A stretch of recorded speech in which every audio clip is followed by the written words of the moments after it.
Siamo con Aleix Borregan. Aleix, una tua così, un'invenzione a 8 secondi e 9 dalla fine porta a casa 3 punti importantissimi per Valdagno. È stata comunque una gran bella partita.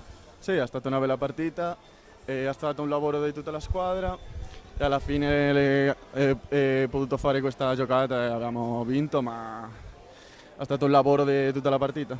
Sì, tra l'altro negli ultimi 10 minuti, quarto d'ora finali, Grosseto aveva anche aumentato notevolmente la pressione.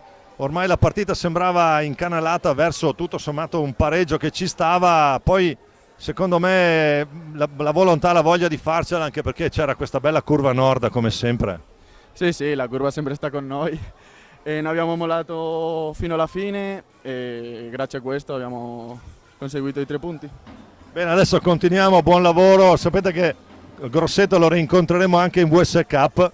Sì, sì, sappiamo che è una squadra molto ordinata, Grosseto, giocano molto bene, portano anni giocando insieme, ma noi siamo una squadra nuova che abbiamo tutta la voglia, tutta la grinta e seguiamo così.